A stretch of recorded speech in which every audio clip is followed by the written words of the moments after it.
Right now, you're listening to Right Now with Rhenotha, and this is a Right Now Diary.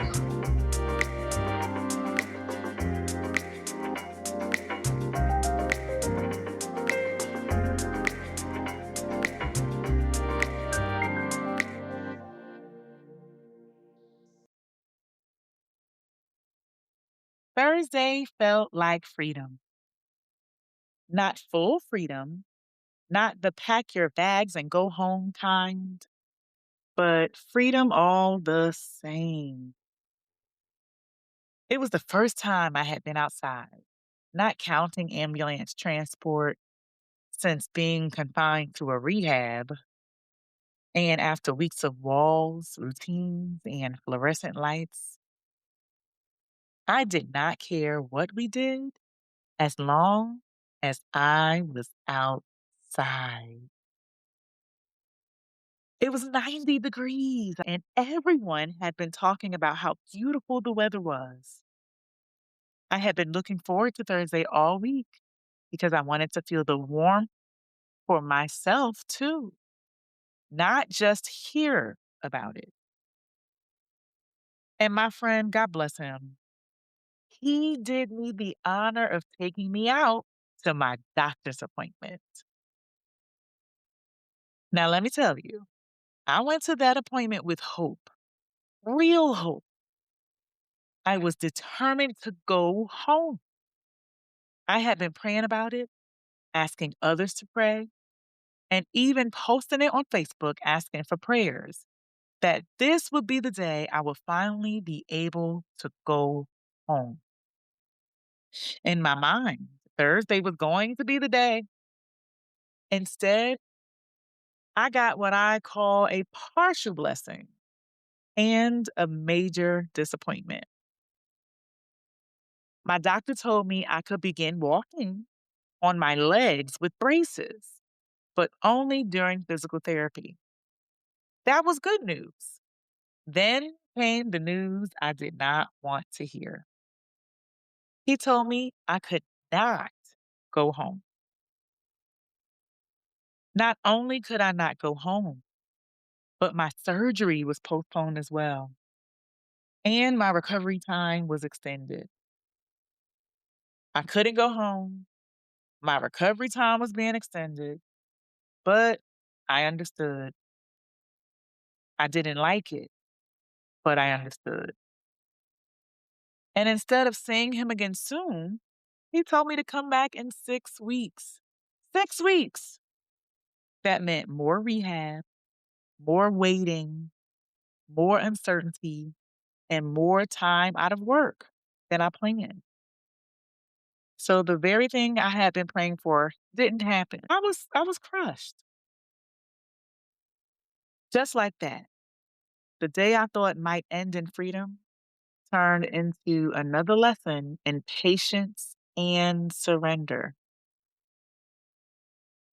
I was also supposed to go to Westchester for another appointment the same day. But since the surgery was canceled, that appointment was canceled too. My friend had been up all night, so he was definitely glad we did not have to make that trip. And honestly, I was just grateful that he got me to the first appointment at all. But after hearing from my doctor that I could not go home, there was no way I wanted to go straight back to what I lovingly call jail rehab. So we stayed out. And when I say we stayed out, I mean we made the most of the day. We went to my friend's physical therapy appointment. I sat in the car because we did not have a wheelchair. So I did not have much choice, but I didn't even care. The top was down, the sun was shining, and I was smiling ear to ear. After we picked up his daughter from school, we went back to his house to drop her off. That is when he noticed that the grass needed to be cut. He didn't want crabgrass taking over, so he decided to take care of it right then. And truthfully, I was only able to be outside because of my friend. So it was not just staying outside for me, it was just being outside. We stayed out, and he was genuinely glad to get me out of rehab for a while. You could feel it. It was not just a ride to an appointment, it was him making sure I had a moment to breathe, to see something different, and to feel normal again. So while he was mowing the lawn, I sat in the car with the top down, looking up at the sky and watching the clouds drift by and form different shapes.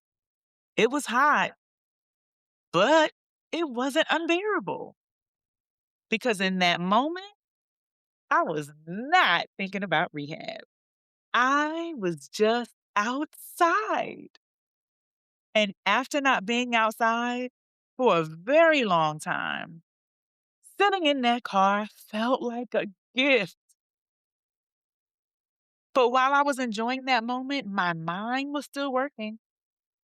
I was still trying to figure out how to get out of rehab and into a better facility. That is when someone gave me an idea. Go to the emergency room and tell them you want to be transferred. At first, I wasn't going to do it. But as the day went on and we got closer to going back, that idea started sounding less like a suggestion and more like a plan. So I decided to go for it. My friend thought I was crazy, but he went along with it. And honestly, that says a lot. All of this happened on Thursday. Okay, the plan was this: go back to rehab, pack my things. My friend takes me to the emergency room, and I tell them I want to be transferred to another facility. Earlier in the day, I had already told the rehab that I might be able to go home. So they had started prepping for that possibility. But when I got back, they asked me for paperwork showing that I had been cleared to go home. And that was a problem. My doctor could not give me that paperwork. He had already told me that I was not ready to go home. So now I had to think fast. I told them I was going to the emergency room, and they asked how. I said, my friend is taking me. I gave the nurse paperwork to bring to the supervisor, and the next thing I knew, three people came back to talk to me: the administrator, the nursing supervisor, and the night shift supervisor. That is when you know things have gotten serious. They took me into a room and explained that I could not go by private car because it could be considered leaving against medical advice. So they insisted on calling an ambulance. I said, okay, let's do that. But first, let me get dinner with my friend. Because if I was about to attempt a medical escape plan, at least I was going to eat first. So we went to dinner. And then the plan became dinner, back to rehab, pack my things. My friend takes my things. I get in the ambulance, and my friend meets me at the hospital with my belongings. At one point, he asked me, so what's your story going to be? And I said, the story is that I am in pain. My rehab isn't sufficient. It does not meet my needs, and I need help. By this time, it was almost 9 o'clock. My friend was super tired, which made perfect sense because he stayed up the night before. So he brought my things back into the rehab and headed home. I planned to take what I needed with me in the ambulance. So I got to the hospital and told them I was in pain. They said they could manage my pain, but after that, I would be discharged. I said no. I did not want to go back, but they did not want to hear it. They were determined to send me right back. And just like that, the plan failed. No dramatic breakout, no triumphant transfer, just me being sent right back where I had started. So, yes, I ended the night back in rehab, back in the same place I had been trying so hard to leave. But here's the thing, the day still felt like a gift because for a few hours, I was not just a patient. I was not just stuck. I was not just waiting. I was outside. I was laughing. I was living. I was in the sun with the top down, smiling from ear to ear, soaking in something as simple and as meaningful as fresh air and open sky. And maybe that was the real win, not the escape, not the plan, not the outcome I wanted, but the reminder that I am still me, even here. So my big escape plan didn't work. The doctor said I couldn't go home. The hospital said I had to go back. And rehab won that round. But I got sunshine that day. I got laughter that day. I got a break from the walls that day. And now that I have had a taste of outside, I want more.